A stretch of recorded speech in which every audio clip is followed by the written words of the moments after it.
Bom, Laura, se você quiser começar. Certo. Então, eu vou ler o texto padrão, assim, né, para formalizar o início dessa sessão. Então, bom dia a todos. A Abralic agradece o apoio e a participação de todos vocês nesse congresso, que, por conta da conjuntura, teve de ser realizado pela primeira vez de forma online.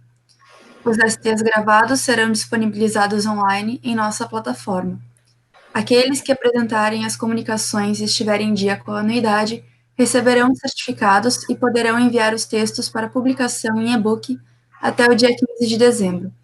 As normas especificadas no site deverão ser rigorosamente seguidas, senão o documento não será considerado para publicação. Por favor, atentem para as diretrizes como formato, normas de formatação, ausência de numeração, dentre outras. Informações sobre a forma de envio do documento também serão disponibilizadas em nosso site. Vocês podem ver a programação das mesas no site da Abralic. Elas são realizadas em nosso canal no YouTube. São diversos temas com pesquisadores da área, transmitidos de forma aberta. As mesas passadas já estão no nosso canal. Não deixem de nos seguir. Por favor, confiram os horários estipulados pelos coordenadores para sua comunicação. Algumas medidas de etiqueta virtual são encorajadas. Mantenha o áudio desligado enquanto outra pessoa estiver apresentando e desligue o vídeo caso a conexão esteja fraca. Desejamos a todos um ótimo congresso. É isso. Obrigado, Laura. Agora Imagina. eu vou apresentar o nosso simpósio. Então, hoje, no dia 26 de outubro, nós vamos dar início ao simpósio Escritores Brasileiros no Exterior, Escritores Estrangeiros no Brasil, Circulação, Publicação e Recepção, coordenado por mim mesma, Márcia Guiar, professora da Unifesp, por Maria Cláudia Rodrigues Alves, professora da Unesp de São José do Rio Preto, e por Walter César Pinheiro, professor da Universidade Federal de Sergipe. Nós gostaríamos, antes de tudo, de agradecer a atual diretoria da Abralic, que se propôs a enfrentar o desafio de organizar este Congresso 2020, Diálogos Transdisciplinares, na modalidade online, para que pudéssemos, mesmo nesse momento excepcional, continuar dialogando e trocando conhecimentos e experiências, o que exigiu, sabemos, não pouco trabalho de professores, técnicos e monitores. Agradecemos também aos pesquisadores que se inscreveram em nosso simpósio e que participarão nas 4 sessões, que vão acontecer hoje, das 10 ao meio-dia, e das 15 às 17, e amanhã, nos mesmos horários. Lembramos a todos que as sessões serão gravadas e enviadas à Abralic para publicação em seu site.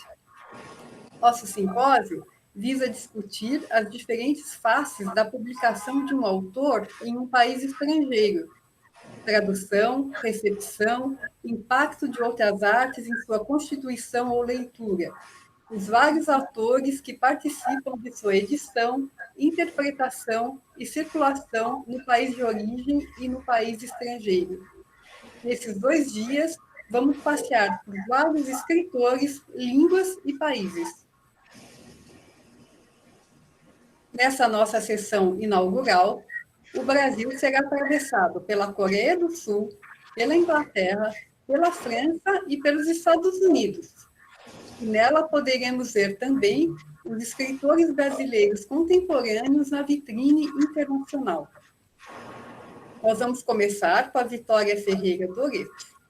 Vitória, você tem 15 minutos para fazer a sua apresentação e o Walter vai avisar quando faltar 1 minuto para você ir encerrando e concluindo. Obrigado a todos. Vitória, você tem a palavra. Obrigada, bom dia para todo mundo. É sempre uma alegria poder participar do simpósio na Abralic, porque é diferente da minha área, né? Estou sempre conversando sobre edição e revisão de texto, então a literatura comparada me ajuda a ganhar novos olhares. Eu vou fechar minha câmera para poder apresentar o meu PowerPoint, porque senão a minha conexão cai. E não queremos que caia, né? Então, deixa eu começar aqui.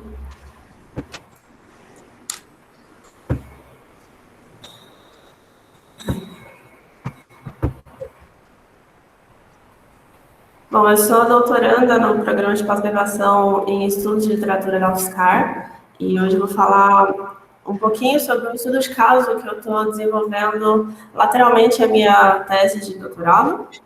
Então, é a publicação de literatura sul-coreana no Brasil, o caso de pepino de alumínio. Nessa apresentação, me proponho a tecer breves considerações, que ainda são reflexões em andamento, sobre a literatura sul-coreana no Brasil, ou melhor, sobre a publicação da obra Pepino de Alumínio, de Kang Byung-yong, para o português brasileiro. Eu começo a apresentação com essa frase aqui.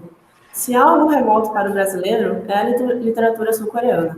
Esta é a primeira frase de uma matéria de Lauro Jardim para o Globo sobre a chegada de 3 escritores sul-coreanos ao Brasil para eventos culturais promovidos pela Top Books, 7 Letras e o Instituto de Tradução Literária da Coreia. Bem, este algo remoto a que Jardim se refere talvez não seja assim tão mais remoto, uma vez que ao observarmos os catálogos das editoras nacionais, encontramos cada vez mais publicações de autores coreanos. No entanto, sua afirmação talvez possa ser explicada pela ainda escassa mão de obra no país para traduzir obras do coreano para o português brasileiro, conforme nos indica Park em seu artigo de 2019. Devo frisar, no entanto, que o interesse do público leitor brasileiro por obras de autores sul-coreanos ou que tenham personagens coreanos tem se mostrado expressivo nas redes sociais, principalmente por aqueles que consomem música e culinárias sul-coreanas. Isso talvez pelo fato de ser atraente por ter uma diversidade dinâmica, termo cunhado pelo escritor de Pepino de Alumínio para descrever o movimento de constante mudança na cultura pop coreana, que, segundo ele, deixa entrever e abre espaço para que a filosofia ou literatura coreana sejam apreendidas caso haja interesse. No Brasil, temos hoje ao menos 16 obras literárias sul-coreanas traduzidas e publicadas. Aqui no slide eu coloquei só 8, porque a qualidade das outras capas estava um pouquinho ruim, a qualidade da imagem, né? Dessas 16 obras, em sua maioria houve o financiamento do Instituto de Tradução Literária da Coreia, entidade governamental ligada ao Ministério da Cultura, Esportes e Turismo da Coreia do Sul, responsável por promover a literatura e a cultura coreana em todo o mundo. É um instituto que privilegia a publicação de contos, poesias e romances e não inclui literatura infantil e romances infantis juvenis em seus editais de patrocínio. Nosso livro em questão, Pepino de Alumínio, foi publicado no Brasil em 2018 pela editora Top Books e também faz parte das obras patrocinadas pela LTI Coreia. Pepino de Alumínio também é o título da 3ª faixa do primeiro álbum da banda de rock russo Kino, e também é a metáfora com que seu cantor, Viktor Tsoi, se referia a mísseis nucleares. E este é um dado importante que se relaciona com a obra, pois sua trama homenageia o cantor e mistura fatos sobre a vida de Tsoi, enquanto segue o personagem Choi Vitório, que nasceu no exato momento de sua morte. O ano de publicação de Pepino de Alumínio no Brasil coincidiu com o lançamento de Verão, filme que conta um pouco sobre a vida de Viktor Tsoi e que poderia ter sido um aspecto a ser utilizado em sua divulgação. Mas as principais notícias e matérias sobre a obra não citam o filme. Publicado em dezembro de 2018, o livro recebeu poucas indicações de jornais e revistas de grande circulação, como o Globo e o Veja, mas o que lhe rendeu alguma visibilidade foi a visita do autor ao país em 2019 para participar de eventos culturais promovidos pela LTI Korea.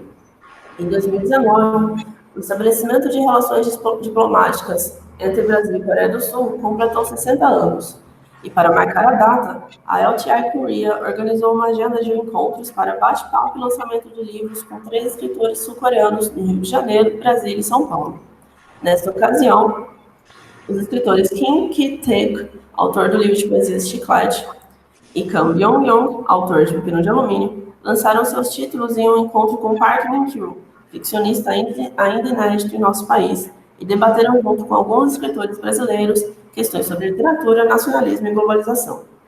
Enquanto em São Paulo e Brasília os encontros foram em livrarias, com a presença de blogueiros, jornalistas e leitores, no Rio de Janeiro, os autores participaram de eventos dentro da programação da 19ª Bienal Internacional do Livro, e estenderam sua visita para também participarem de bate-papo com autores brasileiros em uma livraria.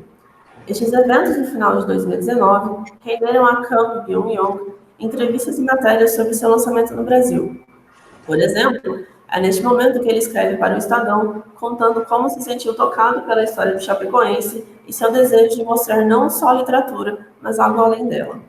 É também nessa época que outras revistas passaram a falar sobre sua carreira. Quando nos voltamos aos conteúdos publicados pela editora sobre o livro e seu lançamento, encontramos em torno de 20 publicações em seus perfis no Instagram e Facebook, com uma média de 10 likes em cada uma delas, o que não é uma categoria de valor, mas indica, no meio digital do tempo presente, um certo engajamento para um possível público consumidor da editora. É necessário, então, lembrar que as diversas atividades de marketing de uma editora, segundo Thompson, procuram construir um mercado para o livro e torná-lo conhecido do público, visível para ele e atraindo um quantum suficiente de sua atenção para encorajá-lo a comprar o livro. E, nesse sentido, as publicações da Top Books parecem também almejar este objetivo, tentando também angariar o barulho de mídia, ou seja, aquela conversa entusiasmada daqueles que têm interesse em gerar entusiasmo a respeito de certos livros. Mas nos parece, em primeira análise, que isso só é alcançado quando o autor participa das atividades promovidas pela LTI Korea, que com o barulho de mídia resultante, consegue gerar burburinho, ou seja, a conversa sobre o livro feita por aqueles que receberam o barulho de mídia e reagiram se interessando por Pepino de Alumínio e possivelmente comprando seus exemplares da obra. Ainda sobre a publicação do livro, a editora Christine Ajus conta que a equipe da LTI Korea veio ao Brasil para conversar com ela sobre a possibilidade de fazer a tradução para o português de Pepino de Alumínio. Eles tinham estabelecido contato com a tradutora, o Yuk-Soo, que também é casado com Felipe Fortuna, foi o responsável pela revisão. Pela iniciativa do Instituto, houve um acordo para patrocinar uma parte da produção do livro, além de realizar a tradução. A LTI Korea fomenta workshops de tradução em parceria com instituições acadêmicas como a USP e a UNB, onde apresenta departamentos especializados no estudo e na tradução de obras literárias coreanas. Se a iniciativa de publicação partiu da LTI Korea, qual seria então o interesse da editora em sua publicação, além, é claro, do investimento?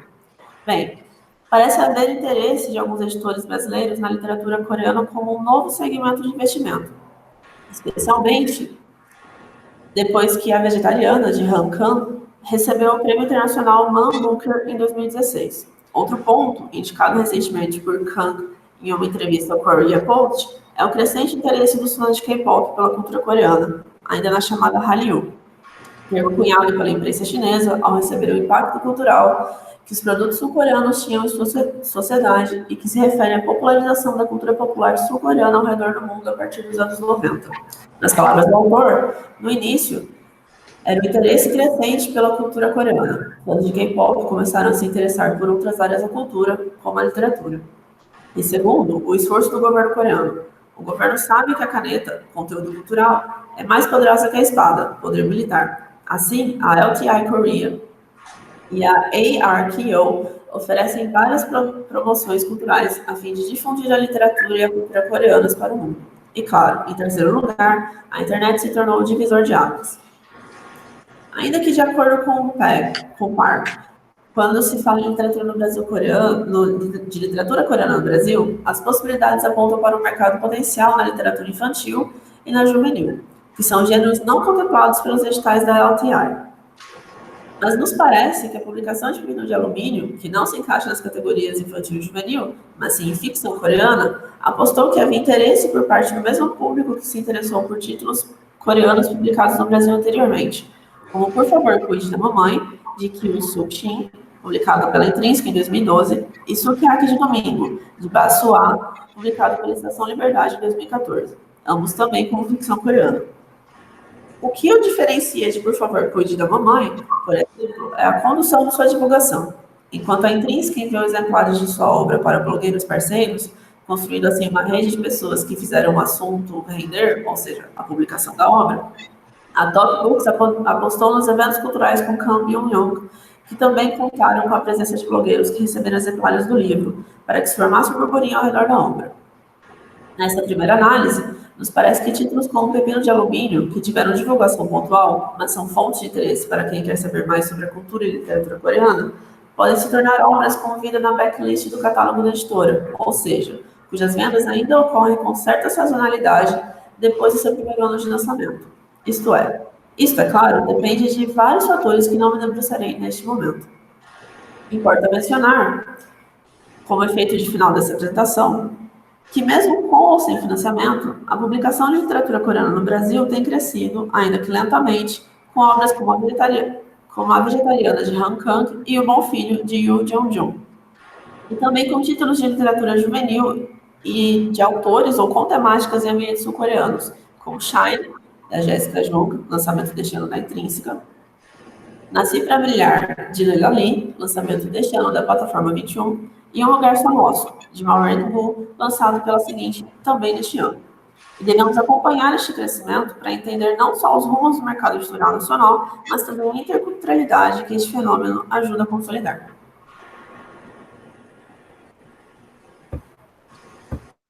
E é isso, gente. Muito obrigada.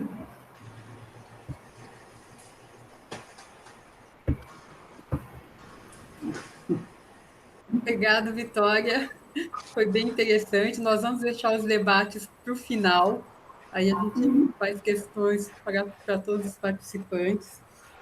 Então, agora a gente vai passar para a Lídia Baranski-Feres, para apresentar a Geração Granta, escritores brasileiros contemporâneos na vitrine internacional.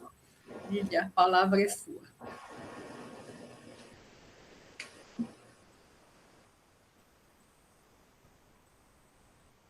Você tem que ligar o seu microfone.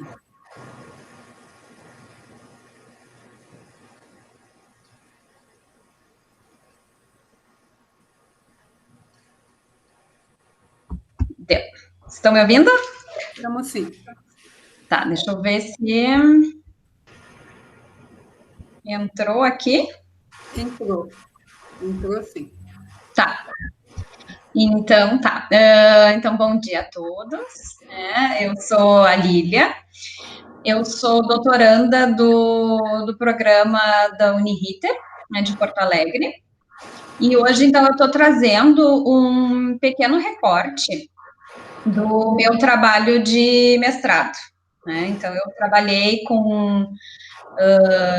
fiz a comparação de algumas traduções, enfim, né, que foram retiradas de um exemplar aqui, do qual eu vou tratar um pouco, tá? Então, eu vou trazer aqui um pouco sobre a geração Granta, escritores brasileiros contemporâneos na vitrine internacional, tá?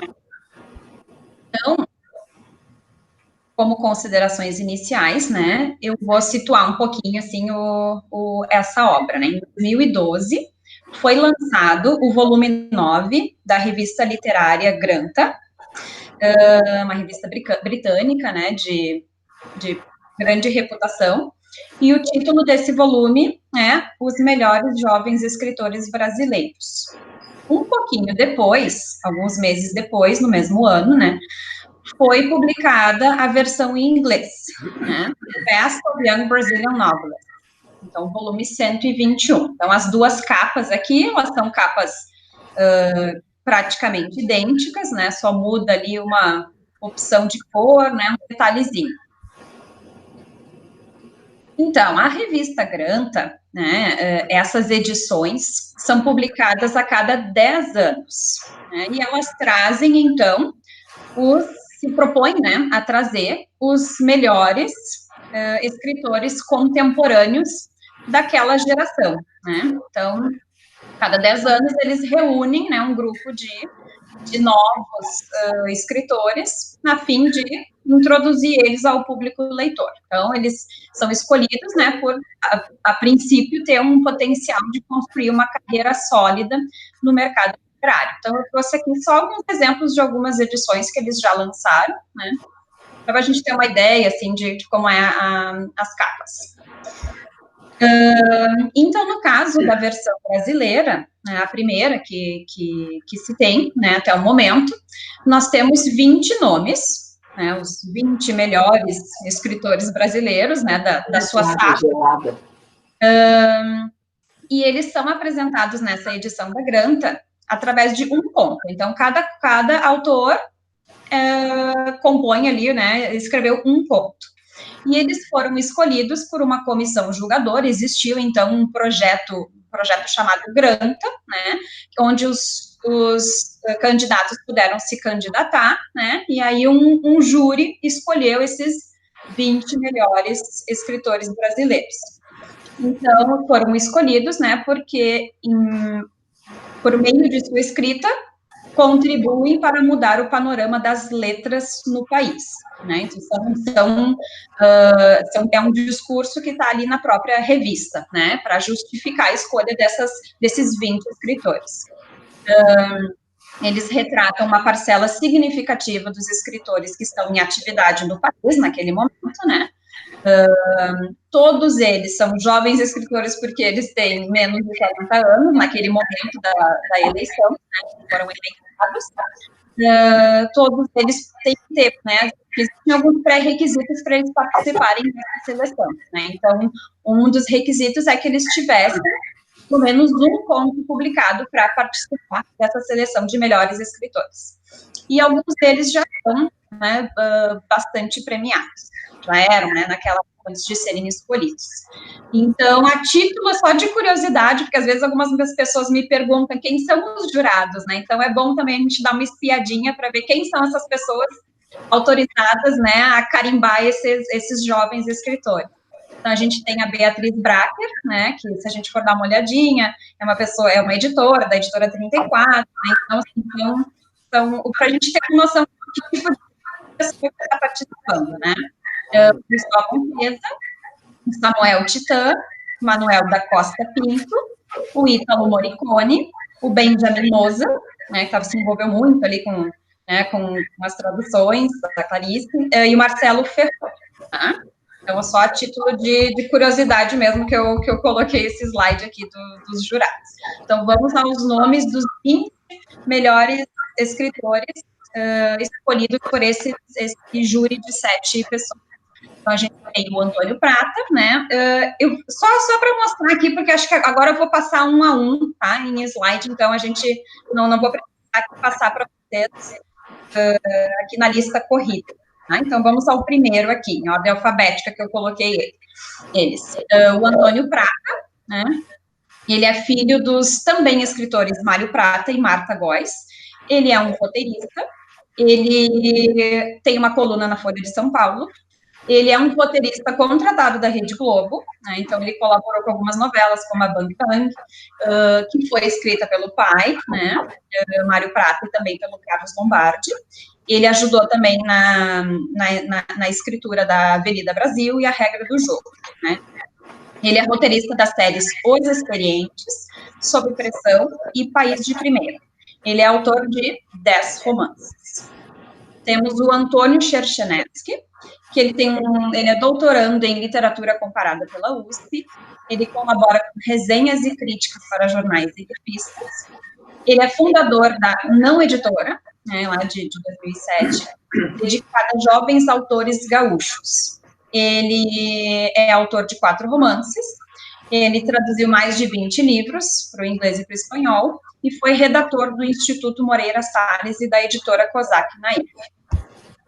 A Carol Benzimon é doutora pela Sorbonne, de Paris, ela é finalista do Prêmio São Paulo de Literatura e do Prêmio Jabuti.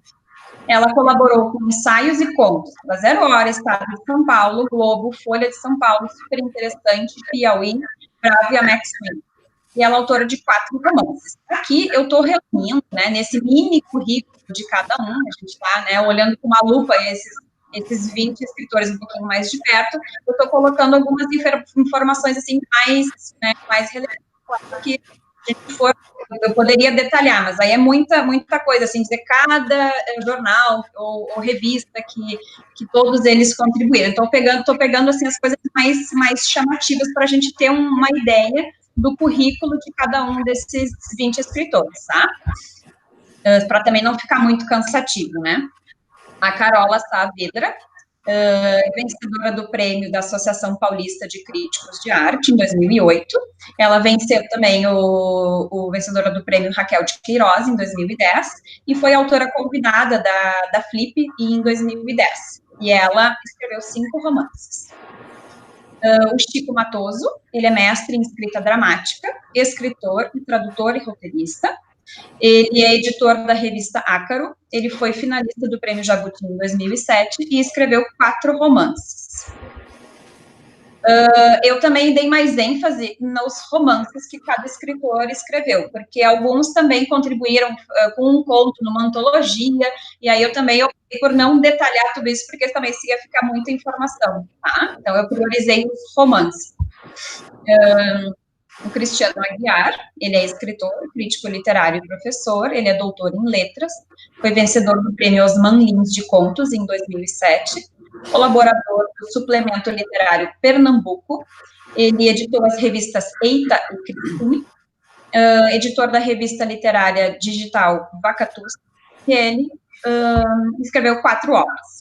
O Daniel Galera, que talvez seja o que tem o currículo mais extenso, né, desse grupo de 20 autores, né, ele é escritor e tradutor, ele foi colunista por 3 anos do Mail Zeno Cardoso Online, que acho que ele mesmo criou, criador do selo independente Livros do Mal. Ele teve um livro adaptado para o cinema, o Cão Sem Dono. Ele foi ganhador do Prêmio Açorianos de Literatura, né, como editora do ano, em 2003. O prêmio também teve o Prêmio Machado de Assis de Romance, em 2008, né, terceiro lugar no Prêmio Jabuti, em 2009. Vencedor do Prêmio HQ Mix Novo Talento, como roteirista, em 2010. Vencedor do Prêmio São Paulo de Literatura, em 2013. O terceiro lugar do Prêmio Jabuti, em 2013 também, e autor de 6 romances. O Emílio Fraia é escritor, editor e jornalista, editor de literatura da revista Trip, editor de artes visuais da revista Bravo, ele foi colaborador da revista Piauí, editor de ficção contemporânea na editora Kozak Naif, editor na revista literária Givago, editor da Companhia das Letras, finalista do Prêmio São Paulo de Literatura em 2008 e autor de 2 romances. Tem o Javier Arancibia Contreras, que apesar do nome, ele é, assim, alguns têm algum nome mais estrangeiro, a gente vê, né, que eles não têm um nome totalmente brasileiro, mas ou é porque a mãe ou o pai, um dos dois é brasileiro, ou se naturalizaram, né? Mas, assim, é um requisito também para que ele pudesse ser considerado um autor brasileiro, tá? Finalista do Prêmio São Paulo de Literatura em 2008, roteirista de cinema e autor de 4 obras. Temos o João Paulo Cuenca, também é bastante conhecido, ele escreveu crônicas semanais para os jornais Folha de São Paulo, Jornal do Brasil e o Globo. Em 2007, ele foi selecionado pelo Festival de Rai como um dos 39 jovens autores mais destacados da América Latina. Ele escreveu um seriado para a TV Globo chamado Afinal, o que querem as mulheres? Ele é colunista do The Intercept Brasil, dirigiu seu primeiro longa-metragem, se chama A Morte de J.P. Cuenca, indicado para inúmeros festivais internacionais. Escreveu 4 romances. Temos o Julian Cooks, ele foi repórter da Folha de São Paulo, foi crítico da revista Cult, ganhador do Prêmio Nascente da USP em 2004, finalista do Prêmio Jabuti e do Prêmio Portugal Telecom em 2007, e também dos Prêmios Jabuti, Portugal Telecom e São Paulo de Literatura em 2015. Ele é doutor em Teoria Literária e Literatura Comparada e autor de 5 romances. Temos a Laura Herber, que é escritora, ensaísta, artista visual e professora de Teoria do Teatro. Ela é doutora em Literatura. Ela é escritora residente do Academy School Solitude, em Stuttgart, e no Penn Center da Antuérpia. Vencedora do Prêmio Nova Fronteira de melhor adaptação livre da obra de Guimarães Rosa, em 2001, finalista do Prêmio Jabuti Poesia, né, categoria Poesia, em 2008, e é autora de 14 obras, então, bastante produção. Temos o Leandro Sarmatz, que é escritor, jornalista e dramaturgo, ele é mestre em teoria literária. Ele atuou nas editoras Abril, Ática e Companhia das Letras, editou as revistas Super Interessante e Vida Simples, foi colaborador do jornal Zero Hora e fundador da editora Todavia. Ele escreveu 3 romances.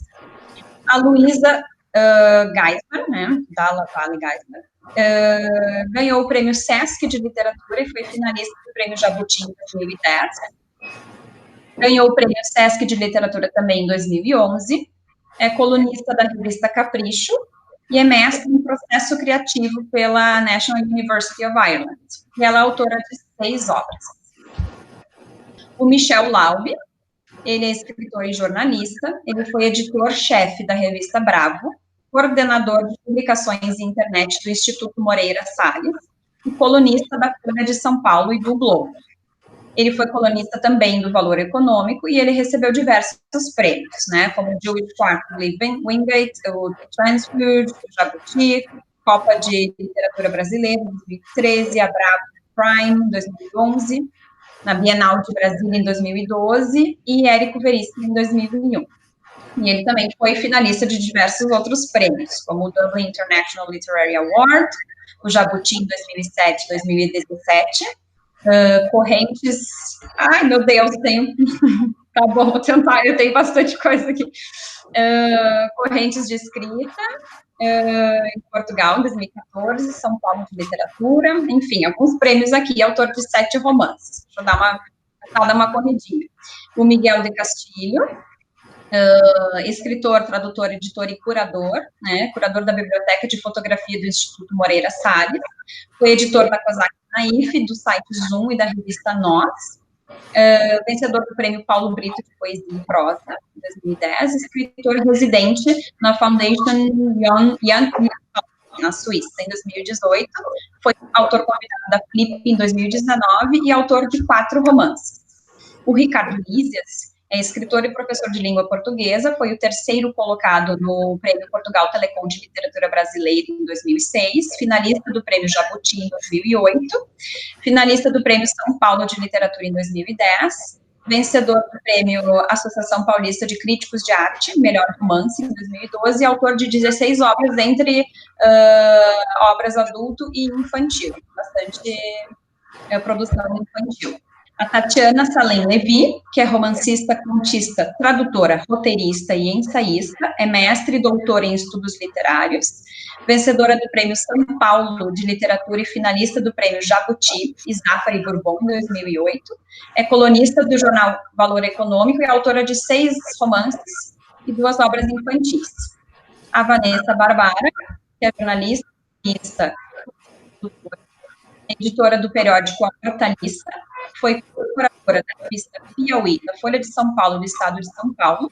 Hoje ela escreve para o Estado de São Paulo e para o New York Times. É colaboradora do The New York Review of Books, da revista Nota.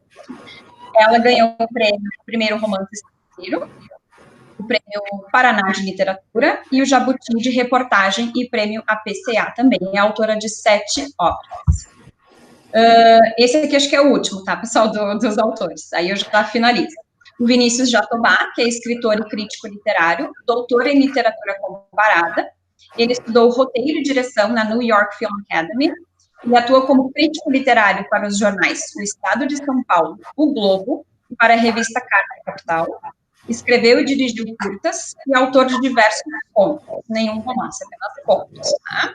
Então, eu sei que é meio cansativo, né, essa parte, assim, de a gente olhar o currículo deles, mas é importante para que a gente consiga, né, fazer esse fechamento e ver quem são essas pessoas, né? Então, a gente começa a perceber que são, na sua maioria, homens, né? Então, a gente tem 70% de homens, a gente tem todos eles brancos, né? Todos eles possuem, em menor ou maior grau, algum tipo de afiliação institucional que facilita o ingresso deles naquele campo, né? Então, a gente vê que são editores ou são filhos de roteiristas, né? Então, eles já têm algum meio, alguma forma, alguma afiliação que faz com que eles entrem mais rapidamente, né? De uma forma mais fácil nesse campo literário. Eles foram indicados ou receberam prêmios literários, todos eles, né? Então, tem algum carimbo ali, né? contribuem ou contribuíram para veículos midiáticos de grande alcance, então todos eles têm algum vínculo com revistas, com jornais, com editoras, né, e isso também é uma forma de facilitar, né, esse movimento deles nesse campo. Eles possuem um elevado grau de instrução, então muitos são doutores, são mestres, né, são especialistas em alguma área, né, relacionada à agricultura. Parecem ser de classe econômico-social média ou alta, né, isso a gente também consegue observar ali pelo histórico, né, deles. E eles, então, evidenciam uma formatação elitista e restritiva do cenário aqui delimitado, onde o produtor está envolvido em discurso de poder, né, que a gente consegue ver através dessa afiliação, né, desses vínculos que eles estabelecem ao longo da carreira. Né, esses produtores não estão limitados a um único papel na rede literária, mas podem e são conduzidos a participar em uma série de atividades, as quais, em certos aspectos, podem se tornar parcialmente ou totalmente incompatíveis umas com as outras. Já constituem parte tanto da instituição literária quanto do mercado, né? Porque a gente consegue ver que eles atuam em diferentes frentes desse mercado literário. Eles desempenham o papel de produtores dos bens culturais de consumo, porque eles são os autores, né?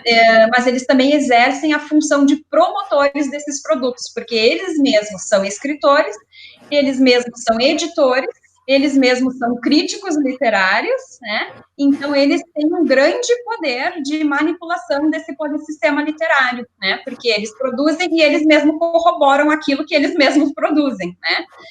Às vezes não eles, mas os seus pares, né? Então, a gente consegue fechar, assim, um ciclo, né? De produção, de legitimação, né? E de promoção. Então, a literatura, ela se mostra como instrumento de poder, como elemento-chave para a compreensão de sistemas culturais. Né? E a revista Granta defende que as suas edições têm definido contornos. Esse aqui é o meu último slide, tá? A Granta defende que as suas edições têm definido os contornos do cenário literário desde 1983.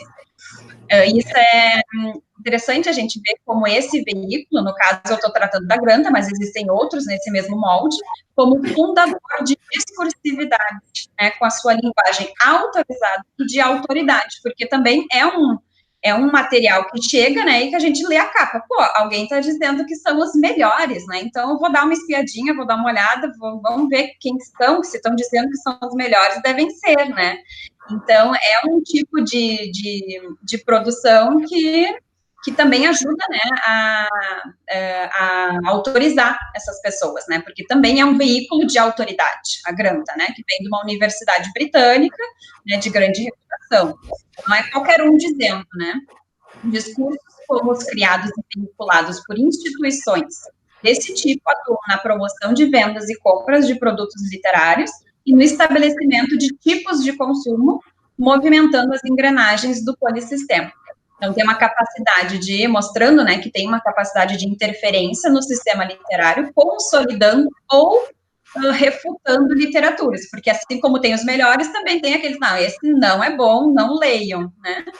Então, são ações com repercussões que são definidoras dos cenários literários e, claro, como tudo, tem um viés ideológico, né? Então, gente, esse é o meu último slide, tá? Aqui eu tenho as referências, tá? Desculpa extrapolar um pouquinho no tempo, mas eu precisava passar por aqueles slides para chegar nessa finalização, tá bom? Muito obrigada. Obrigado, Lília. As perguntas, então, vão ficar para o final. Então, agora eu vou passar a palavra para a Maria Luísa, que vai falar entre tradução e publicação, a presença do filósofo François Julian no Brasil. Maria Luísa, a palavra é sua. Muito obrigada. Em primeiro lugar, obrigada por me aceitar neste simpósio, num momento bastante particular da minha vida acadêmica, em que eu estou debruçada sobre a tradução da obra do François Julien, filósofo, sinólogo, no Brasil. Eu acho que nós vamos dar um salto bastante amplo e vasto, pulando do polissistema, Itamar Ben-Zohar, a que Lília se referiu, para a noção do ato tradutório em François Julien. François Julien vai seguir aquela tradição de Maurice Blanchot, L'Amitié, que é a tradição da tradução como ato criativo. Então, eu tenho vamos dizer, dois fragmentos, um de Maurice Blanchot e o outro de François Julien, sobre o ato tradutório, mas vou deixar para o final. O que eu gostaria de inicialmente pontuar é que este entre da tradução e publicação se refere justamente à invenção como este espaço intervalar e de constante desdobramento para outros campos. Aliás, não podemos nos esquecer de que o grande tema deste colóquio Abralic são os diálogos transdisciplinares. Nós, da Abralic, que já passamos da intertextualidade para os diálogos interdisciplinares, agora chegamos aos diálogos transdisciplinares. Então, acho... Maria Luísa, desculpa te interromper um minuto. Lília, você precisa parar a sua apresentação. Senão aparece que é você que está apresentando, não a Maria Luísa. E como é? Não entendi, Márcia. Desculpa, eu achei que só minimizar já sumia para você. Não, é que está aparecendo que a Lília que está apresentando, ela tinha que interromper a apresentação dela. Desculpa te interromper. Tá, não há tudo certo? Agora está tudo certo. Está tudo certo agora? Tá, sim. Desculpa. Então, tudo que eu falei, vocês não escutaram? Escutamos sim, mas você pode retomar. Tá, tudo bem.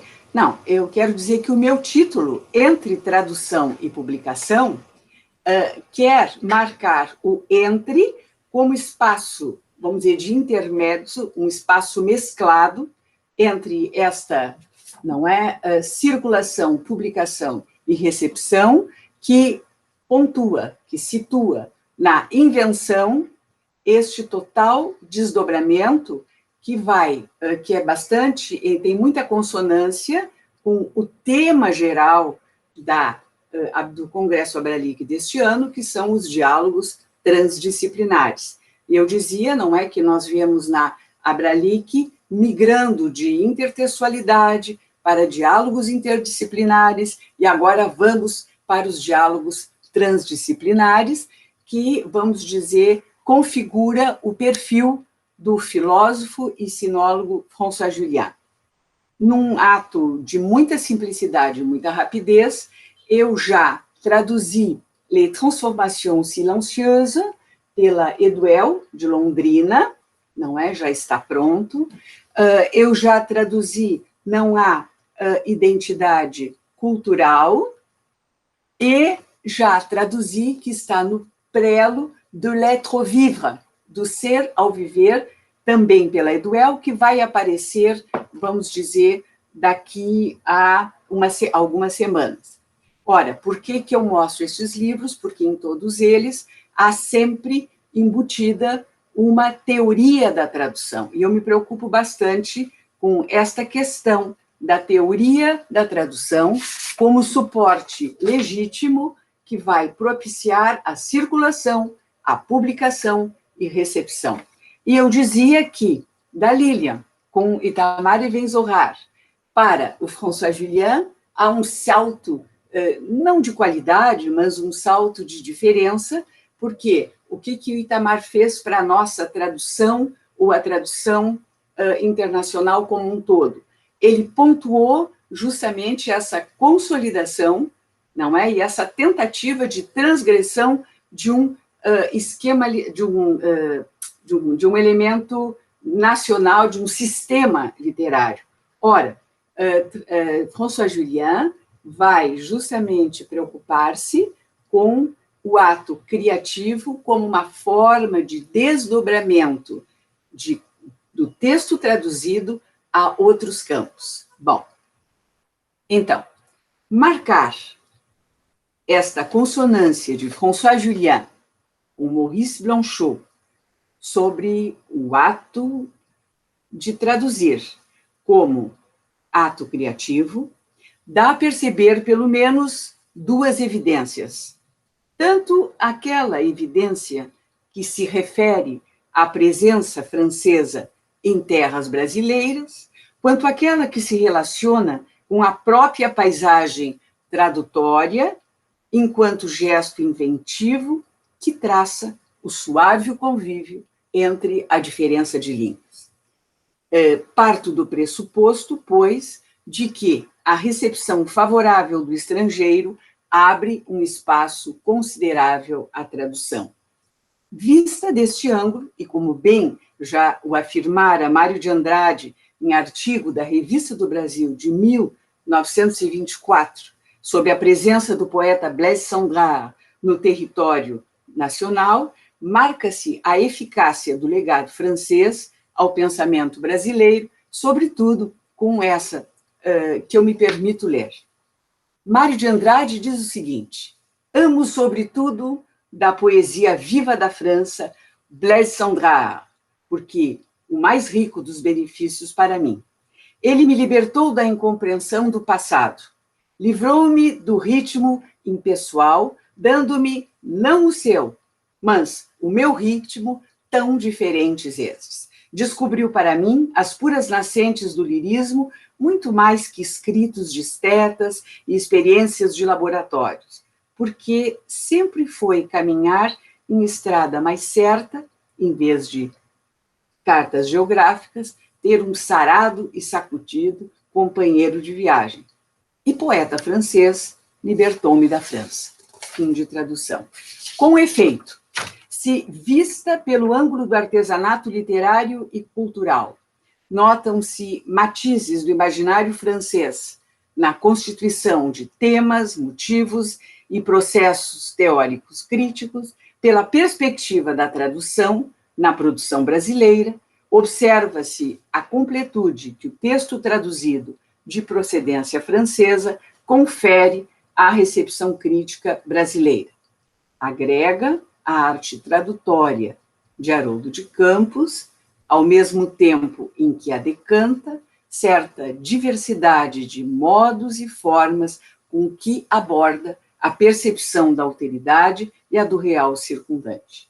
Deste modo, a voz de Haroldo de Campos, que diz e rediz a imagem da tradução como, cito Haroldo, transcriação inventiva, mediada pela figura do tradutor como, cito, coreógrafo da dança interna das línguas, em cenário pluridesdobrável dessa coreografia móvel, vem somar-se, fim de citação, vem somar-se a voz do filósofo François Julien, traçando o perfil do tradutor como a de um, cito, perscrutador de, cito, transformações silenciosas.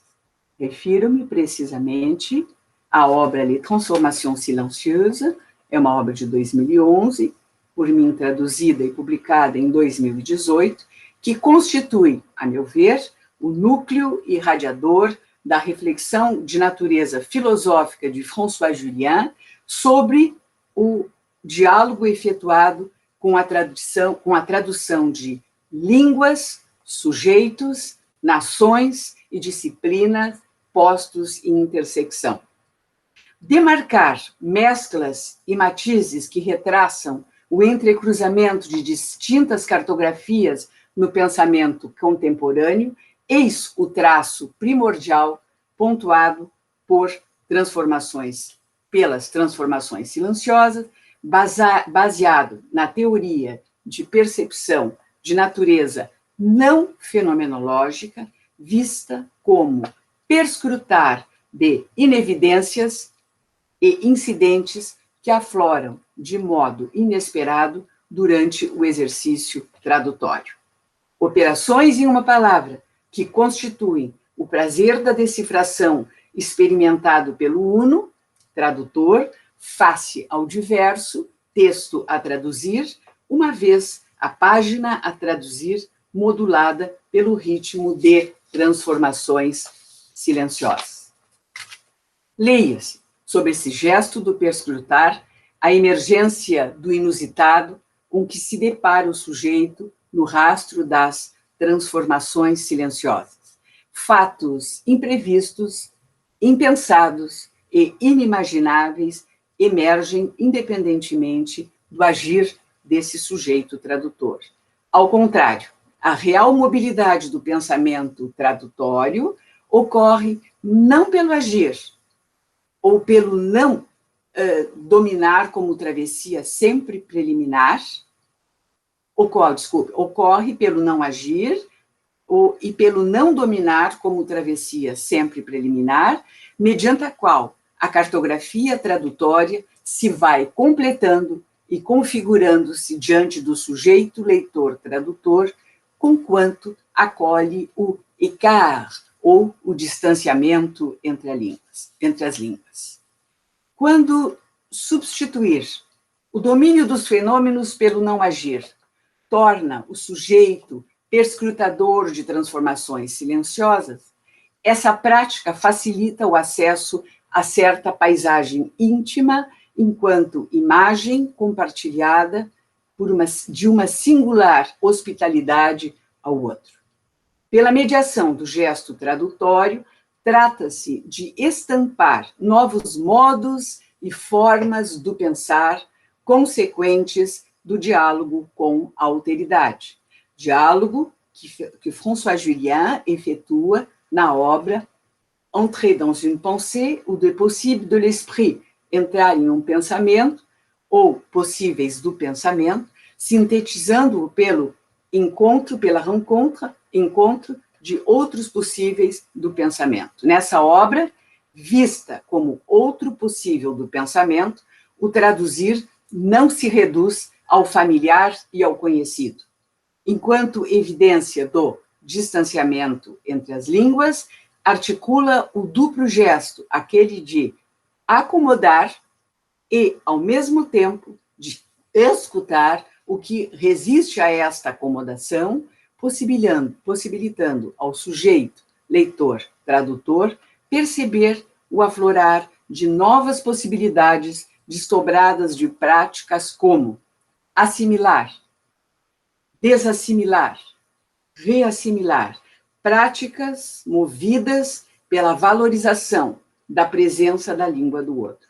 Como bem o afirma François Julien, em uma conferência proferida em 2018 na Bibliothèque Nationale de France sobre a arte tradutória, ele diz: a question première du traduire est celle de la rencontre de l'autre. A questão primeira do traduzir é a do encontro do outro, significando respeitar o efeito de estranhamento, ou especificando, elucidar quais possíveis on a dû fermer, teve-se que fechar, passando de um cadre, de uma língua a outra, e quais outras tivemos que abrir na língua de chegada. Assim procedendo, François Julien visualiza a tradução como o meio e a ocasião de uma nova reflexividade, correspondendo, em síntese, ao poder sondar os atavismos de sua própria língua, sem eliminar ou mascarar dificuldades, transformando a palavra traduzida, pois, em prazer da invenção. Ao tradutor, portanto, o desafio de se situar em certo espaço entre o fora, a língua do outro, e o dentro, sua própria língua, perspectivando um limiar de transposições a efetuar. Não mais serão evidenciadas diferenças e presenças, mas a descoberta do uno pelo outro através do distanciamento. Certo paradoxo de completude inesperada cumpre-se, que figura o movimento do ato tradutório, no qual duas subjetividades opostas passam uma pela outra, dando a ver o desdobramento da passagem, no rastro de certo tecer ininterrupto. Deste modo, François Julien substitui a vocation créatrice de traduire, a vocação do traduzir, da perda de que fala Paul Ricoeur, ele substitui perda e luto pelo traduzir como um ato operante e de grande fascinação. Evidenciar essa posição do processo inventivo na arte tradutória sob forma de jogo reitera tanto a crítica do traduzir em âmbito nacional, Haroldo de Campos, quanto transnacional, na voz síntese Maurice Blanchot, assegurando a liberdade do tradutor frente à emergência de soluções impensadas e, pois, da ordem do inusitado. Perscrutar, eis, em uma palavra, o ponto de partida da paisagem tradutória desse filósofo, que, se de um lado remete a posturas consagradas sobre a teoria da tradução, refiro-me a Jacques Derrida, a Walter Benjamin, a Paul Ricoeur e, inclusive, a Haroldo de Campos, de outro lado, a elas agrega o trato singular com a alteridade na relação estabelecida com a experiência do inusitado, traço que configura o caráter provisório e infinito de toda textualidade traduzida. Legitima essa mobilidade a tradução do ser ao viver, já no prelo, né, na qual o formato do dicionário trabalha com pares de elementos opostos, todos eles tendo uma ressonância direta sobre a tradução.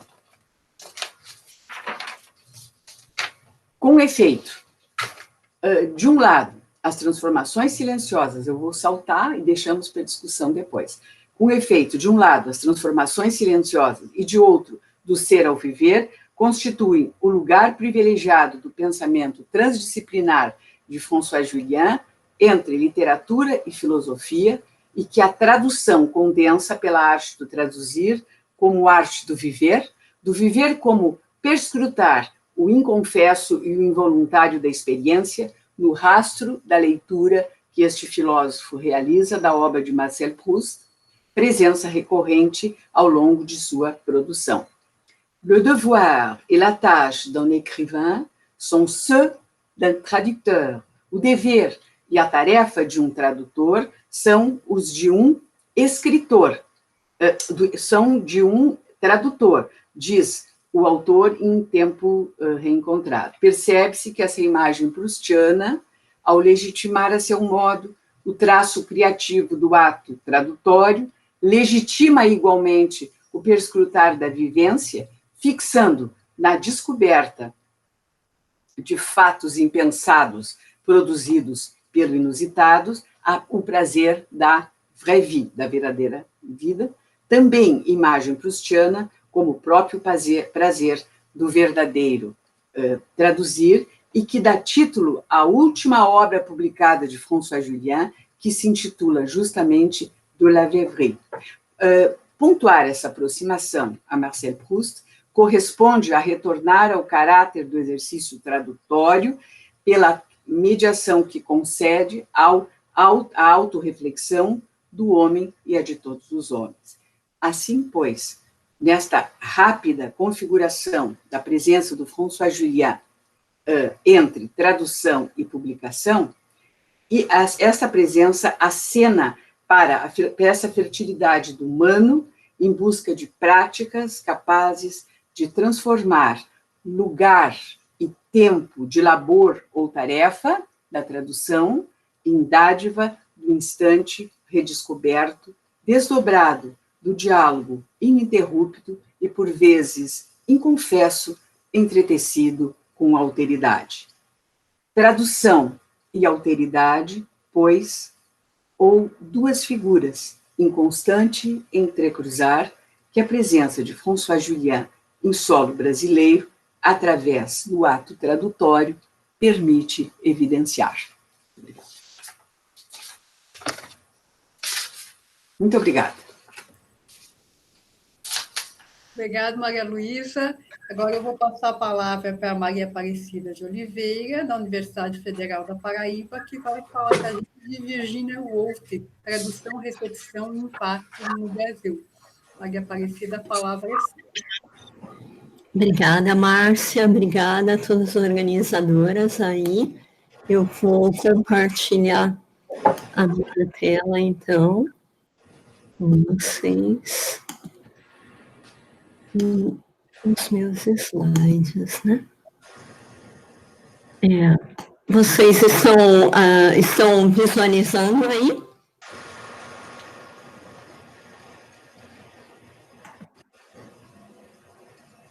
Vocês conseguem visualizar? Por favor. Ainda não. Ainda não. Não. E agora? Não. Também não. Talvez você tenha que abrir mesmo o seu PowerPoint. Agora sim. Não. Não? Você está com o seu PowerPoint aberto? Não. E agora vai entrar, não. Isso, Entendeu? isso você interrompeu o compartilhamento, né? E agora acho que você compartilha novamente. Vamos lá, então. Por favor, pronto, agora vocês estão visualizando? Agora sim. Sim, agora sim. Ótimo. Bom, então, o nome do meu trabalho, né, como a Márcia falou, é Virginia Woolf, tradução, recepção e impacto no Brasil. Esse trabalho foi publicado em 2017, mas ele é um trabalho, é um work in progress, né, porque os números são já diferentes de 2017. Então, a estrutura do trabalho é Virginia Woolf no contexto das traduções, as traduções de Woolf no Brasil e o impacto de Woolf nas escritoras brasileiras. Bom, sobre Woolf e o contexto das traduções, eu trago 3 artigos dela, o Not Knowing French, o Not Knowing Greek e The Russian View. Todos esses artigos, eles falam exatamente sobre o que a professora Maria Luísa estava falando, sobre essa questão da tradução de uma língua na outra, né? Porque quando você vai traduzir uma língua, quando você vai traduzir uma obra, muita coisa fica perdida. Então, por exemplo, o Not Knowing French, ela fala de quando você... É óbvio que a Virginia Woolf sabia francês, né? Mas ela coloca que quando você procura pela poesia, onde ela não está, ou você acaba encontrando onde absolutamente você não havia pensado. E aí, o Not Knowing Greek, ela fala que, além a diferença entre os gregos e nós, não é apenas uma diferença de raça ou de língua, mas é uma tremenda ruptura na tradição. E aí, sobre o ponto de vista russo, eu também queria enfatizar que a Virginia Woolf colaborou com as traduções em russo na editora dela, né, The Hogarth Press, com o tradutor Samuel Koteliansky. Então, ela fala que há um abismo entre essas 2 culturas e que os russos, eles acreditavam apaixonadamente na existência da alma, né? Que eles eram tinham um senso de convicção quando eles utilizavam a palavra brother, que a gente pode traduzir por camarada, né? Companheiro. Bom, o outro ponto que eu gostaria de trazer aqui para vocês é a questão da tradução da Vitória Ocampo logo nos anos 30. A Vitória Ocampo, ela conheceu a Virginia Woolf, foi apresentada por ela durante a exposição de Man Ray, em 1934, em Londres, por meio do escritor Aldous Huxley. É muito importante essa tradução da Vitória Ocampo, logo em 1936, porque ela abre as traduções da Virginia Woolf para os países de língua espanhola, né? Apesar que, nessa carta da Virginia Woolf à Vitória Ocampo, ela diz que ela ficaria muito orgulhosa de ver Um Teto Todo Seu, em espanhol, né? Ou, se ela quisesse começar com Orlando ou To the Lighthouse. Mas que Mrs. Dalloway já tinha uma tradução em catalão. Outro ponto aqui importante que eu gostaria de enfatizar é que a Vitória Ocampo, ela pede para que o Borges traduzisse tanto a Rua Fonzon como Orlando. E esse fato sempre me intrigou muito.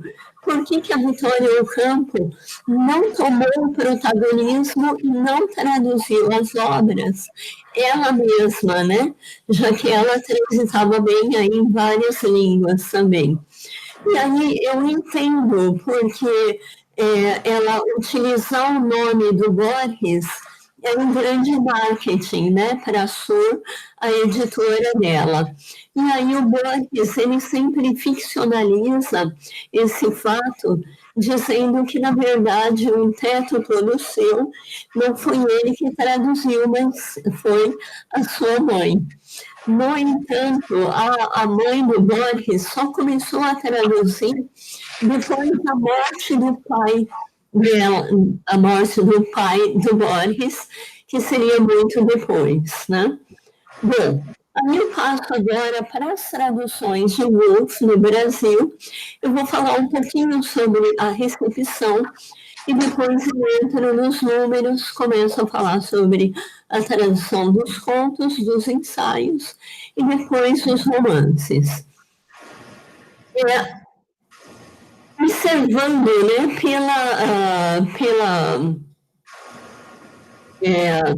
pelo movimento de tradução no Brasil, eu tinha percebido 4 momentos, e aí, mais tarde, então, eu incluo mais um momento, que é a partir de 2012. Então, tem o primeiro momento, que seria em 1940, com as primeiras traduções, que são bastante convencionais, e que a gente percebe que a Virginia Woolf era lida apenas por uma pequena elite de pessoas bem educadas, né, do Brasil, que liam o original. Em 1960, esse número, então, muda um pouco. A gente tem a inclusão da Virginia Woolf nos currículos nas universidades, né? Em 1970, tem uma segunda onda do feminismo, também no Brasil, e a gente tem uma revisão da obra Um Teto Todo Seu. Então, a gente vê uma maior recepção da Virginia Woolf aí nessa década. Um quarto momento seria com o lançamento do filme The Hours, né? No Brasil, ele acontece um ano depois, e essa publicação do Michael Cunningham e do filme, né, com o lançamento do filme, Mrs. Dalloway acaba se tornando um best-seller, e aí tem uma nova onda de leitores da Virginia Woolf no Brasil. E o último momento acontece a partir de 2012, com as últimas traduções, quando os direitos autorais são expirados nós vemos uma nova onda de traduções sobre Virginia Woolf no Brasil. Bom, sobre a recepção, a minha pesquisa ela é baseada na hemeroteca da Biblioteca Nacional do Rio de Janeiro. Então, eu fiz um recorte que vai de 1930 a 2010. Aí, em 1930, a gente tinha apenas 47 menções ao nome Virginia Woolf. Em 1940, esse número sobe para 311. Na década de 50, ele sobe, na década de 40, ele sobe para 281, na década de 50 para 311, e na década de 60 ele sobe dramaticamente para 1339. E na década de 70, 80, 90 e nos anos 2000, ele oscila entre 550, 570, 550. E no ano de 2010, ele cai para 12 referências, isso em 2017. Agora, em novembro de 2017, quando o artigo foi editado, ele sobe para 61 entradas, e hoje ele sobe para 90 entradas. Como vocês veem, né, o work in progress, esse número na plataforma ele vai se movendo a partir do momento em que há um trabalho nessa plataforma, né? Então, aqui fica o desenho para que vocês percebam. Esse pico, em 1960, ele se deve à obra Who's Afraid of Virginia Woolf, a peça do autor Edward Albee. E a Brenda Silver, que é uma pesquisadora da Virginia Woolf nos Estados Unidos, também percebe esse mesmo movimento. E ela diz que essa referência do Albee à Virginia Woolf acaba tornando o nome dela um termo doméstico, que foi naturalizado, mas que ele também é associado a essa ideia do medo. Então, esse medo, ele tem a ver com a figura da Virginia Woolf enquanto feminista, né, enquanto uma escritora difícil e enigmática, mas, por outro lado, ele acaba popularizando o nome Virginia Woolf, né? Agora, passando para as traduções em números, então a gente vê, em 1940, a gente tem apenas 3 traduções dos romances, né? Mrs. Dalloway, Orlando in the Waves. Em 1950, a gente tem 3 traduções de contos. Em 1980, tem um novo boom de traduções, quando a editora Nova Fronteira pede para que a Lia Luft, junto com o Raul Barbosa de Sá, para que eles possam traduzir todas as obras da Virginia Woolf. E aí, depois de 2012, quando a gente tem esse boom de traduções, né? Eu gostaria de mencionar o trabalho fantástico da tradutora Denise Botman. Eu realizei uma entrevista com ela em 2013, e ela tem um papel muito importante no registro dessas traduções no Brasil. Ela mantém um blog no qual ela rastreia todas as traduções ao longo dos anos, não apenas da Virginia Woolf, mas de vários outros escritores. Então, a gente percebe aqui, por meio da Denise Botman, né, que o primeiro conto da Virginia Woolf traduzido foi Objetos Sólidos, traduzido por Dias da Costa, na coleção Pontos do Mundo, sobre o título Os Britânicos, os Antigos e os Modernos, pela editora Leitura, é esse daqui. Aí a gente tem a tradução do ensaio A Sobrinha do Conde, e aí tem essa fronteira também, né, entre os contos e os ensaios, que é bem fluida, né, que foi traduzido pela revista Joaquim em 1947. E os dois contos, O Legado e Três Figuras, é publicado na coletânea Contos e Romances em Língua Estrangeira. Bom, a gente tem ainda um conto Lapinova, que apareceu em 1959 na coletânea Maravilhas do Conto Amoroso, que é uma ironia, né? Porque o conto fala exatamente sobre essa ruptura do casamento, né? O ensaio Brumel aparece em Livros de Cabeceira da Mulher, em 1968. A gente tem a tradução da Cortina da Tiabá pela Ruth Rocha, em 1983, e Uma Casa Assombrada, em 1984, pelo tradutor José Antônio Arantes. Bom, a gente tem ainda Kew Gardens, que aparece nessa coletânea aqui, traduzido por Patrícia Freitas Camargo. A gente tem Objetos Sólidos e O Legado, que aparece em Selva de Amor, em que o autor não é mencionado. Bom, aí os contos completos são lançados com a tradução do célebre Leonardo Frost, pela Kozak Naif, agora extinta, né, em 2005. Lembrando que a Kozak Naif, eles ganham muitos prêmios, né, como o melhor livro, por essas belas edições.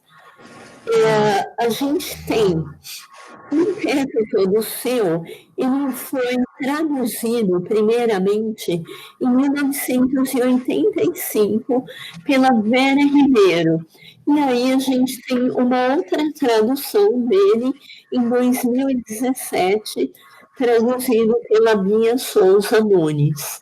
E a gente tem também aqui O Valor do Riso, que é traduzido pelo Leonardo Frost, e O Sol e o Peixe, que é traduzido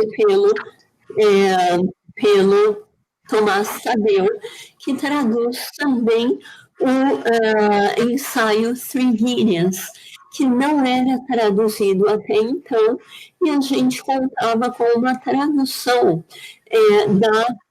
de uma portuguesa, né? Então precisava realmente ser atualizado, né?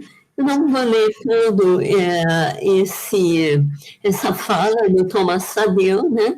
Mas o Three Guineas, ele é um longo e complexo ensaio, e ele é dividido em 3 capítulos, traz 5 fotos, com muitas notas, o que traz, o que faz o ensaio muito mais complexo, né? A Virginia Woolf constrói uma trama argumentativa para demonstrar o vínculo entre o militarismo e o papel subordinado das mulheres na esfera doméstica, política e social. Bom, Seguinha está mais viva do que nunca com essa volta de uma onda neonazista, né? Agora, em relação aos romances, a gente tem, então, na década de 40, uma tradução de Mrs. Dalloway, com a tradução do célebre poeta Mário Quintana, Orlando, com a tradução da Cecília Meirelles, O Farol, com a tradução da Luísa Lobo, em 1968, e uma nova tradução na década de 70, de Oscar Mendes. Bom, eu gostaria ainda de mencionar As Ondas, que é uma tradução da Silvia Valadão, e essa tradução ela ficou bastante rara, porque hoje, na época, nós tínhamos apenas 150 exemplares. Então, foram pouquíssimos exemplares, né? E aqui ela se tornou uma obra rara na biblioteca Mário de Andrade. E aqui a gente pode perceber, né, as várias saídas da obra.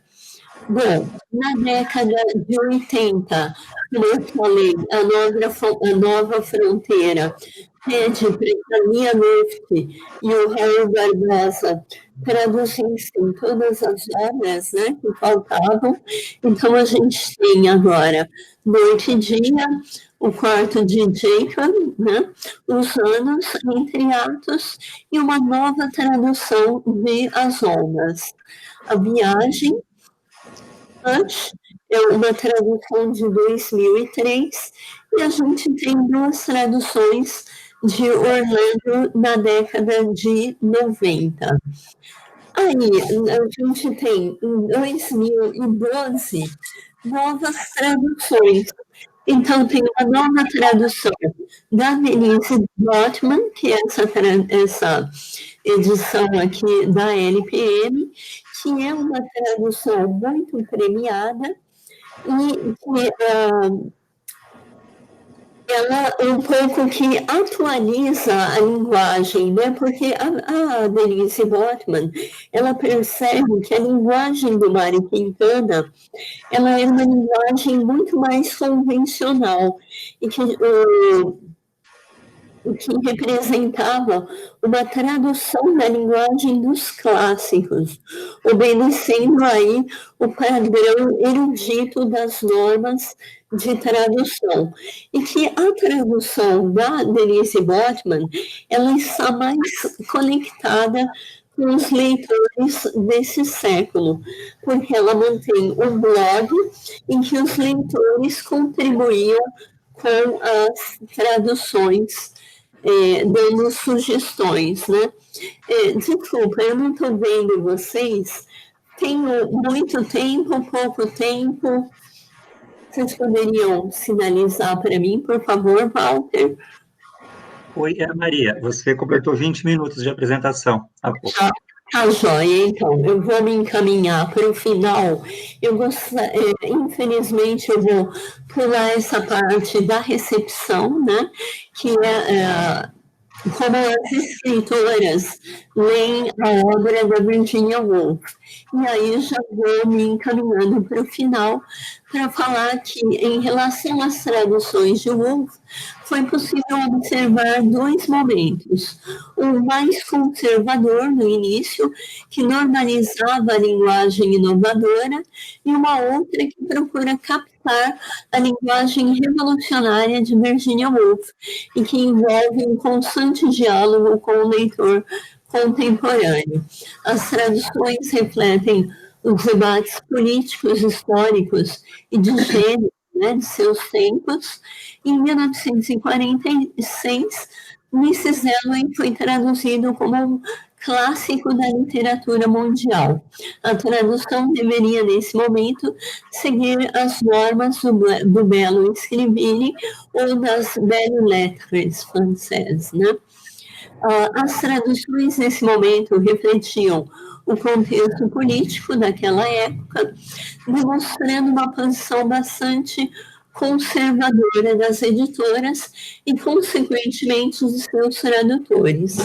Apenas depois dos anos 70, como a Lívia falou, Haroldo e Augusto de Campos assumiriam uma posição de vanguarda, revolucionando o modo como as traduções eram consideradas no Brasil. Desculpa, como a Líria não, como a professora Maria Luísa falou. Bom, é isso, muito obrigada. Aqui são as minhas referências. E eu coloquei também um quadro da recepção na Europa, mas aí a gente pode falar sobre isso depois, durante as perguntas. Muito obrigada, desculpa por ter ultrapassado. Ai, obrigada. Obrigada, Maria Aparecida, obrigada a todas. Então, agora a gente abre para as perguntas e para as discussões.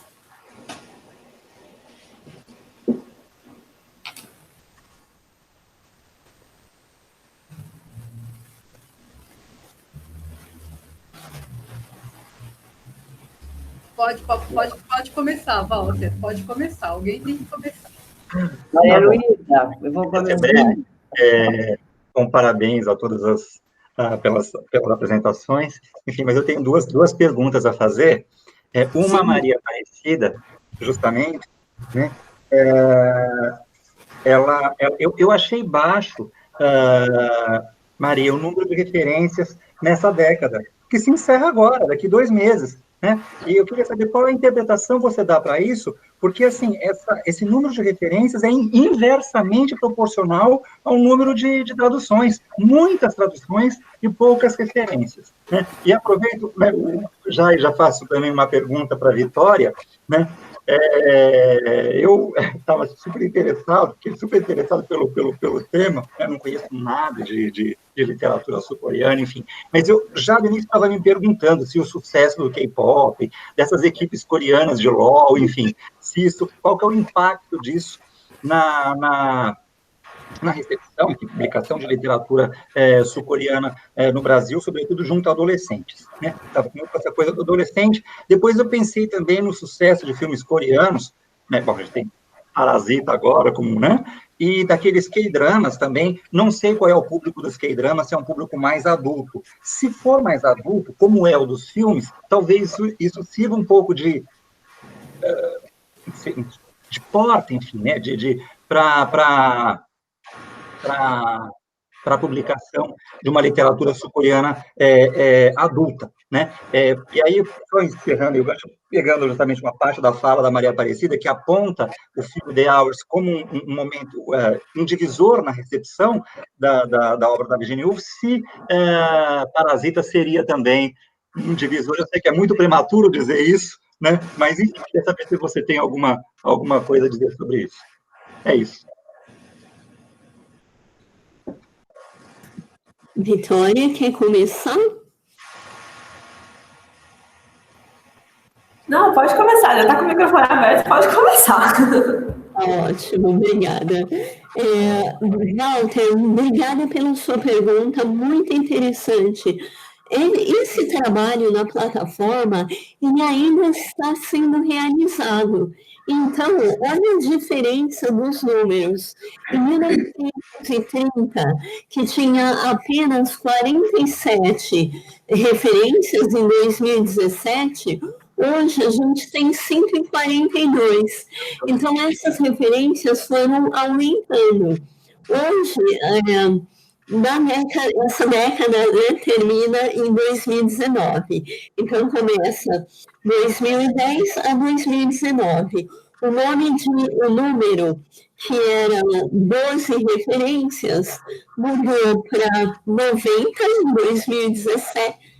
Desculpa, mudou para 47 em 2017 e hoje mudou para 90. Então, a gente percebe que esse trabalho ele ainda está realizado. Agora, um outro motivo por isso é o seguinte: os jornais, como matéria impressa, né, eles acabaram e migraram para o aspecto digital. Então, a gente tem essa diferença também. Então, eu vejo essas duas razões aí por esse número, né? As referências diminuíram, mas a popularidade dela aumentou consideravelmente, né? É isso, obrigada, viu? Bom, no caso da literatura sul-coreana, a influência de K-pop, dos filmes e dos K-dramas é imensa. Principalmente com K-pop, que é um público mais novo, eles têm muito interesse em saber sobre culinária, sobre literatura, sobre tudo, porque acaba sendo uma porta de entrada. Mas a gente tem percebido que literatura voltada para os jovens, elas são sempre indiretas, né? Elas não são necessariamente escritas por autores sul-coreanos.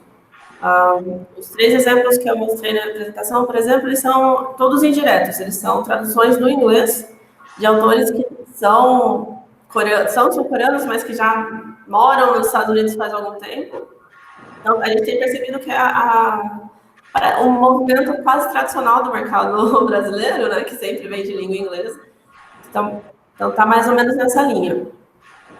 Com o público de K-drama, é um público bastante misto. A gente tem muito jovem, mas a gente tem bastante adulto também, que acabou não sendo influenciado ou sentindo aquela pulguinha de curiosidade por causa do Parasita. O Parasita, não sei se a gente pode chamar agora de divisor de águas, mas claramente despertou um tipo de interesse, né? Ganhou o Oscar, então todo mundo quer saber de onde que saiu isso, o que é isso. Então a gente está monitorando, a gente está olhando, assim. A principal fonte de literatura mais adulta, ela é publicada com o patrocínio do LTI, né? E eles só publicam, só conseguem traduzir se tiver mão de obra especializada, que ainda é um pouco escassa, né? Bastante escassa aqui no país. A USP forma muito tradutor de coreano, né? Mas ainda não está... Muito também é uma palavra bem forte. Forma vários tradutores de coreano, mas ainda não é um número de fôlego. São fenômenos que a gente tem que observar por mais alguns anos ainda. Todas são análises e reflexões muito novas, né? Muito no início ainda. Eu vou emendar, Vitória. Você mesma é conhecedora do coreano? Você é tradutora também? Não sou. Eu estou no lado que só observo. Estou aprendendo coreano, mas eu só observo, não me arrisco. E eu tenho uma pergunta para a Lília também. Lília, quando você mostrou realmente os autores e currículo, é interessante que você comentou, tem muito professor mesmo, né? Tem muito doutor, muito mestre. Você acha que para os escritores que não estão nesse meio já mais universitário, eles têm outra vitrine para eles se divulgarem? Tem algum meio na internet para quem não é tanto desse meio mais cultural, que já nasceu nessa classe média mais, que tem mais cultura já de família? Existem diversos outros meios, né? Principalmente agora com a questão online. Então, tem muito escritor, né, com seus próprios blogs, fazendo uma literatura mais independente. Tem alguns autores também que acabam investindo nessa frente de produção independente por causa dos altos custos, né, editoriais. Mas, no geral, né, a gente acaba acompanhando e vendo que é muito mais comum eles já apresentarem alguma forma de vínculo e de afiliação, né? E acaba sendo mais fácil, né? E a gente vê que na maior parte os grandes nomes contemporâneos já surgem de um contexto ali bem favorável, né? Bem irrigado já, vamos dizer assim, né?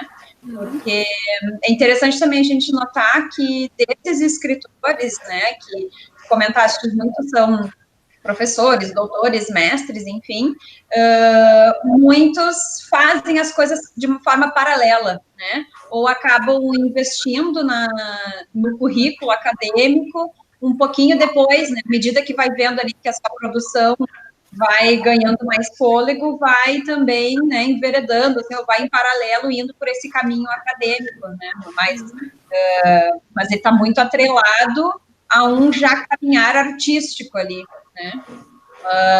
Mas eu trouxe, assim, porque é interessante a gente observar, né, que às vezes a gente acha que o escritor vem, assim, do nada, mas quase nunca é do nada, né? Então, tem alguma base ali sólida já, né, que favorece, que facilita, né, com que esses autores despontem, assim, é bem difícil eles virem do nada, né, sem nenhum histórico, né, ali dando uma empurradinha, né, então, mais esses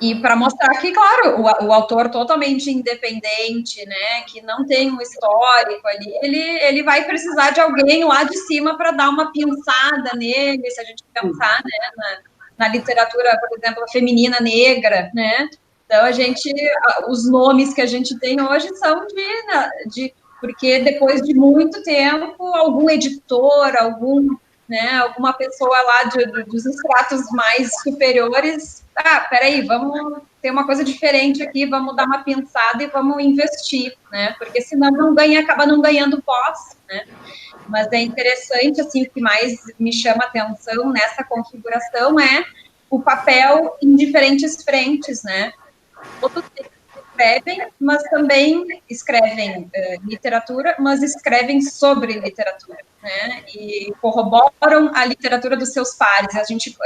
Eu que acompanho, assim, um pouco mais esses autores, ou em função dos trabalhos, a gente vê que um escreveu em parceria com o outro, um escreveu, um lançou, mas o outro editou, um promoveu, então essa coisa assim que a gente vê que os pares eles vão se aliando, né? Isso facilita bastante. Lilian, eu queria fazer uma pergunta também sobre, você comentou um pouco, mas você poderia falar um pouco mais. Tem um número predominantemente de homens, né? De escritores. E como você vê essa questão de gênero, e aí eu também queria fazer uma pergunta para a professora Maria Luísa sobre o processo de tradução e como é a recepção desse autor no Brasil. Bom, é isso, depois eu lembro. Na realidade, ali, eu fiz essa conclusão de maioria homens dentro desse nicho que eu estudei, né? Que eu trouxe aqui o recorte que eu trouxe para vocês, que são dos 20 nomes. Então, esses 20 diretores contemporâneos, a maioria é composta por homens, né? Mas não saberia te afirmar, assim, em outros nichos, né? Eu trouxe um recorte bem específico, né? E aí, assim, a gente tem mais homens, né? E nenhum negro, por exemplo, né? Eu lembrei de uma pesquisa da professora Regina de Castanha, vocês lembram dela? De Brasília, né? E a pesquisa dela é exatamente sobre isso, sobre esse perfil do escritor brasileiro, né? Então, realmente é muito branco, é muito classe média, né? É muito patriarcal, masculino, né? E que dificulta o ingresso de outros perfis, né? Porque eles, de certa forma, se organizam ali e se... Aquela bolha, né?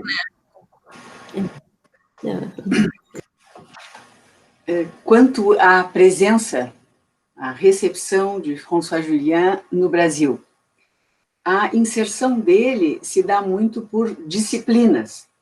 É claro que ele está dominando na questão do campo filosófico, da filosofia, sobretudo, ele tem se feito muito na USP, ele já esteve várias vezes na USP, e o que, vamos dizer assim, a eficácia dele para o pensamento brasileiro é que ele relê a tradição grega, romana, da filosofia, mas retirando, extraindo desta tradição tudo aquilo que puder ser dominado, controlado e medido, porque ele trabalha, como eu disse, com a questão da percepção de natureza não fenomenológica.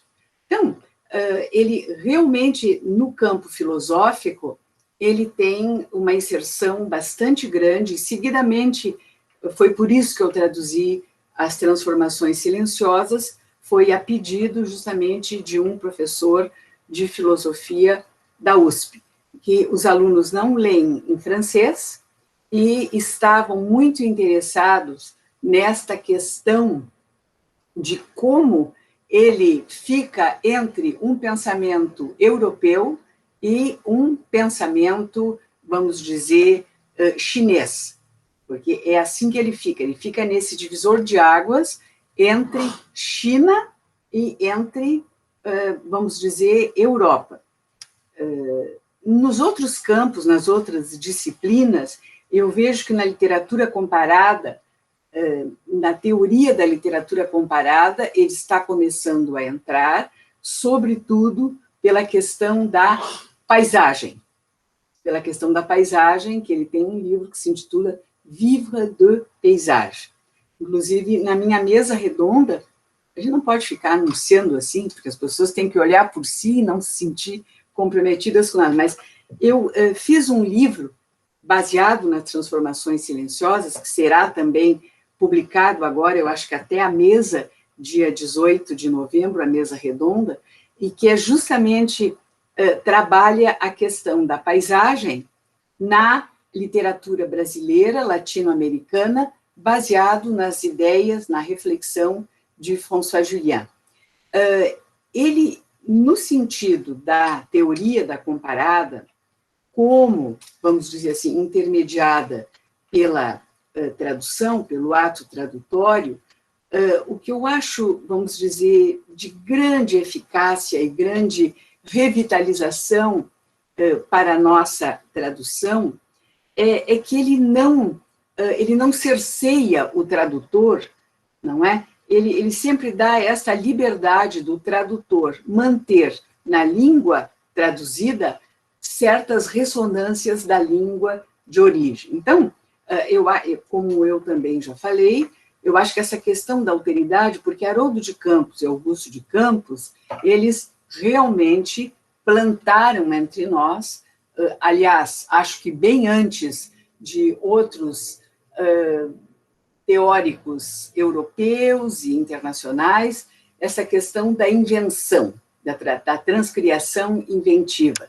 No entanto, eles deixaram de lado esta questão da alteridade. Eu não tive tempo aqui de aprofundar esta questão da alteridade. Mas, por exemplo, ele sempre vai estar preocupado em que um tradutor trabalhe com o potencial da situação, com o potencial da situação que existe e que não oriente.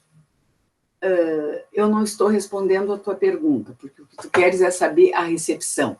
A recepção ainda é algo bastante novo, porque tu vês, nós viemos de uma tradição fenomenológica, não é? Talvez com a pandemia, o inusitado e uma percepção de natureza não fenomenológica comece a imperar, porque é do que nós precisamos hoje, como alento, como esperança por dias melhores, não é? Nós precisamos acreditar neste valor da imprevisibilidade, não é? Então, acho que o momento está para François Julian no Brasil. Nós temos mais 2 ou 3 obras traduzidas dele, e ele tem uma outra inserção ainda, que é no meio acadêmico, no meio da gestão. Ele já, vamos dizer assim, tirou da ruína várias Citroën, L'Oréal, onde ele foi trabalhar junto aos funcionários, junto aos todos os empregados, para que se crie um ambiente. A gente sabe que a gestão trabalha com a sustentabilidade e que, a qualquer preço, essa sustentabilidade tem que funcionar. Então, o que eu estou aproximando a gestão do pensamento tradutório é que é um outro campo em que ele fatalmente vai entrar. Já há tratativas com São Paulo, com, vamos dizer, fabricantes e donos de, enfim, investidores de São Paulo, mas o que eu posso estabelecer de ponto de convergência entre essa circulação da tradução em outros campos e o pensamento dele e a recepção é que realmente isso está, como nós falamos em work in progress, isso está se fazendo. E talvez, não é, com a saída deste livro, da tradução do Ser ao Viver, que trabalha justamente com pares de elementos opostos, quer dizer, como é que se explorava antes, como é que se explora agora, não é um manual de autoajuda, mas que vai funcionar, que vai mediar, que vai facilitar a presença da recepção de François Julien no Brasil. Eu o conheci na semana, aqui numa Feira do Livro, quando foi o ano da França no Brasil, em 2009, e fiquei realmente impressionada com a relocalização, as transferências artísticas, estéticas e culturais que seu pensamento, a porosidade de seu pensamento, deixava realizar, deixava, vamos dizer, efetuar para uma teoria da literatura comparada. Sobretudo, não é? Este entre do ato tradutório, eu acho que vai para os meios acadêmicos que trabalham com a teoria da tradução e que vai haver, geralmente, sobretudo os meios da tradução, do meio acadêmico, esse entre da tradução, ele repercute no mercado editorial, sem dúvidas, não é? Porque parece que o mercado editorial não quer algo em si, vamos dizer, bastante imanente. Sempre o mercado editorial está buscando obras que possam ser desdobradas e deem continuidade ou mostrem faces novas de um mesmo pensamento.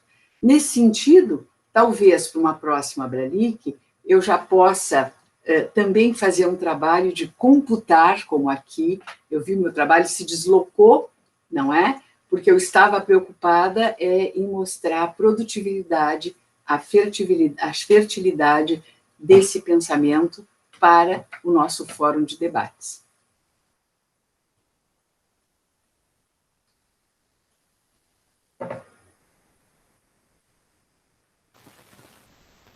Obrigada, Maria Luísa. Sim.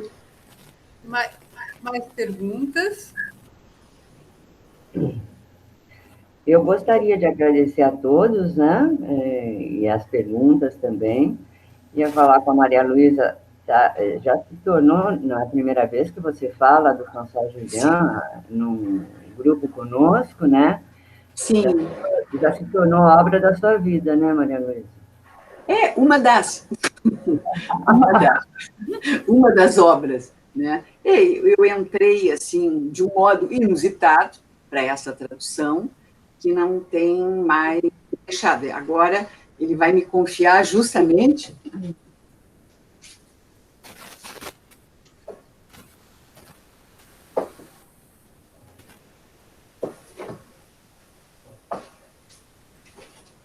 a tradução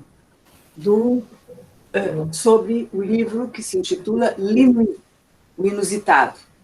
Então, eu estou começando a trabalhar com essa tradução, e o último livro do La Vraie Vie, A Verdadeira Vida, vai aguardar um pouquinho, não é? Mas é que tem essa fertilidade, ele publica 3, 4 livros por ano, então é impossível que a tradução... Sim, é o companheiro assim, de pé de ouvido, de conversa ao pé de ouvido de Emmanuel Macron, porque justamente, não é? Emmanuel Macron tem uma formação filosófica, que vem de uma, vamos dizer, de uma égide, de uma transparência do Paul Ricoeur, porque foi aluno dele, então está situando no François Julien esta, vamos dizer assim, todo esse arquivo de memória, que pode um arquivo vivo, sempre à espera e à espreita de novas possibilidades. Isso é que me encanta nele. Eu acho que nós, como comparatistas, não é? Nós temos que ter esta liberdade de expressão tão difícil hoje, sobretudo no Brasil, não é? E na França também, nós vimos o recém-ocorrido na semana passada ou retrasada. Então, eu acho que ele alimenta muito em mim esta reflexão do inesperado. Como eu me senti ao fazer esse trabalho, ao participar deste evento, Maria Cláudia, eu agradeço, eu já entrei um pouco atrasada, a Márcia também, o professor Walter. Eu queria fazer esse trabalho, mas estava envolvida com outras coisas, e entrei mesmo, mergulhei neste simpósio de uma forma que eu não estava esperando. Eu agradeço bastante a paciência quanto à apresentação, não é? Vejo que eu me afastei dessa questão de apresentação das obras, mas espero que a vitalidade do pensamento dele fique como um mote, como um grain de la voix, um grão da voz para uma próxima oportunidade. Muito obrigada. Obrigada. Nós gostaríamos de agradecer a todos pela participação, pela riqueza das apresentações, e agradecer mais uma vez a Abralic por ter nos proporcionado esse momento de troca, e esse momento que a gente está tão isolado, foi uma lufada de ar fresco, ouvir todo mundo e poder compartilhar conhecimentos e experiências com vocês. Agradecemos muito mesmo. Muito obrigada. O nosso simpósio continua, né, hoje à tarde, então, para os que quiserem participar, sejam muito, muito bem-vindos. Sim. Muito obrigada. Muito obrigada. E terminamos. Um abraço. Como? Obrigada a todos e todas. Muito obrigada mesmo. Até mais. Até mais. Até mais, pessoal. Até 15 horas. Tchau. Muito obrigada. Obrigada. Obrigada. Só à tarde, quem vai monitorar é um outro rapaz, tá? É o Wilson, eu passei já o link da ST para ele. Ok. Obrigada, Laura. Imagina. Tchau, tchau. Obrigado, Laura. Às 14 horas, não é isso? Não. Às 15. Às 15.